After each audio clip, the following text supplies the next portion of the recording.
School time प्रेम कहानी। School के दिन भी कितने अच्छे हुआ करते थे। दोस्तों के साथ मस्ती, एक दूसरे का छुट्टी के समय इंतज़ार करना और घर आते समय मस्ती करते घर जाना। सच में उन दिनों की बहुत याद आती है। मेरा एक दोस्त था जिसका नाम सौर था।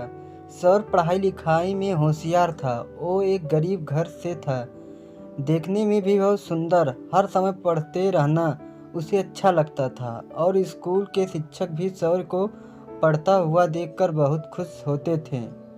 वह हमेशा स्कूल का टॉपर बच्चा था। सौर अपने माता पिता के एक ही संतान था। सौर को वह बहुत प्यार करते थे। हमारे स्कूल का सबसे सुंदर लड़का था। हमारे कक्षा की सब लड़कियां उसकी दीवानी थी। सौर की नशीली आंखें हर किसी को अपनी ओर आकर्षित करती थी। सौर बहुत अच्छा लड़का था। हर कोई उसकी तारीफ करता था। बात उस समय की है जब हम 10वीं क्लास में पढ़ते थे। गर्मी के छुट्टियों के बाद जब स्कूल खुले तो हम सब स्कूल जाना शुरू किए थे। पहले ही दिन सौर की टक्कर एक सुंदर सी लड़की के साथ हो जाती है। वह लड़की सौर को बहुत बुरा भला कहती है, लेकिन सौर उसको ही देखता रहता और मुस्कुराता रहता। जब हम अपनी कक्षा में गए तो आगे वो लड़की हमारी कक्षा में ही थी। दरअसल हमारे शहर में उसके पिता का ट्रांसफ़र हुआ था और इसलिए अपनी 10वीं की पढ़ाई पूरा करने के लिए उसने हमारे स्कूल में दाखिला लिया था। उस सुंदर लड़की का नाम अनोखी था। अनोखी भी पढ़ने में सौर की तरह ही थी। सौर ने जब अनोखी के पहली बार कक्षा में देखा तो वह खुशी से झूमने लगा। शायद सौर को अनोखी से प्यार हो गया था। अनोखी थी ही इतनी खूबसूरत। उसके लंबे लंबे बाल, बड़ी बड़ी नीली आंखें और उसकी मुस्कान हर किसी को अपना दीवाना बना रही थी। अनोखी को देखकर कोई भी उसका दीवाना हो जाए। इतनी मनमोहक थी, ऐसा लगता था जैसे कोई अप्सरा जमीन पर उतर आई हो। अनोखी में एक ही कमी थी, वह बहुत घमंडी और नकचड़ी लड़की थी। कक्षा में सौर का हमेशा ध्यान अनोखी पर ही रहता था। छुट्टी के समय भी गेट पर अनोखी का इंतजार करते रहता था। अनोखी का इस बात की भनक भी नहीं थी सौर उसे पसंद करता है।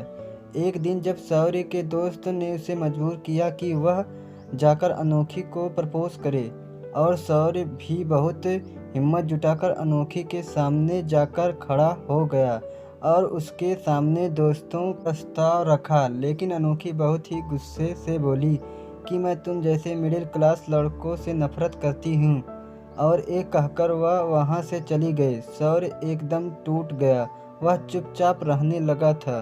एक दिन शाम को जब सौर पास की दुकान से घर का कुछ सामान लेने गया था तो वहाँ एक औरत भी थी जो काफ़ी थकी हुई दिख रही थी, और जैसे ही वह अपने घर को जाने लगी वह अचानक चक्कर आ गया और वह ज़मीन पर गिर गई। सौर ने जल्दी से एम्बुलेंस को फ़ोन किया और फिर उसे हॉस्पिटल ले गया। जैसे ही उस औरत को थोड़ा होश आया तो उसने सौर से कहा, बेटा मेरे घर वाले परेशान हो रहे होंगे, उन्हें फ़ोन करके बता दो कि मैं यहाँ हूँ। सौर ने उस औरत से घर का नंबर लिया और फ़ोन किया। फ़ोन एक लड़की ने उठाया जो और कोई नहीं बल्कि अनोखी थी, और वो औरत अनोखी की माँ थी कि अपने पिता के साथ हॉस्पिटल पहुंच गई थी। जैसे वो अपनी माँ के पास जाती है, पास में खड़े सौर को देखकर हैरान हो जाती है और अनोखी की माँ अनोखी को कहती है,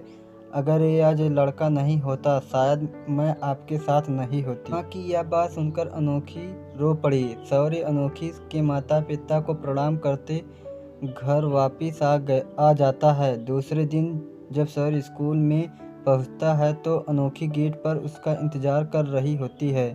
सौर जैसे ही उसके पास पहुंचता है और सौर का हाथ पकड़कर अपने साथ स्कूल में बाहर ले जाती है और उसे माफ़ी मांगती है। अपनी उस दिन की गलती के लिए सौर उसे माफ़ कर देता है।